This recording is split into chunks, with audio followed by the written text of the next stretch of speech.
புள்ளைய வச்சுக்க நீங்க போங்க தனி கல்யாணம் பண்ணுங்க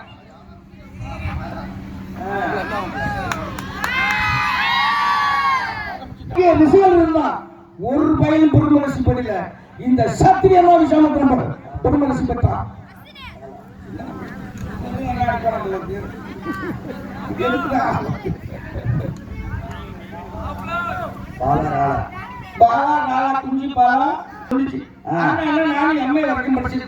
எனக்கு ஒரு நல்ல இடத்துல மாப்பிள்ளை சரி பெரிய தனக்கு என்ன பண்ண அவங்க எல்லாம் வயிறு முடிச்சுக்கிட்டு ஊடு ஊடா பூசி போட்டுருக்கான் அவங்க கட்டி கொடுத்தான் ரெண்டாவது தனக்கு என்ன பண்ண வந்திருக்கக்கூடிய காவலுக்கெல்லாம் தெய்வமா இருக்கக்கூடிய போலீஸ்கார ஐயா கட்டி கொடுத்தான் ஐயா ஏதோ சிரிப்பு சேர்த்த பேச போறான் எத்தி பணமும் போட்டீங்க உள்ள தொழில் போட்டீங்க மிதி முடிச்சுதான் இருக்கேன் ரெண்டு பொம்பளை பிள்ளை எடுத்து வச்சிருக்கேன் ரெண்டாவது தனக்கு என்ன பண்ண காவலுக்கெல்லாம் தெய்வமா இருக்கக்கூடிய போலீஸ்கார ஐயா கட்டி கொடுத்தான் காரக்குட்டி தனக்கு என்ன பண்ண இந்த சின்ன பையன் நாட்டாம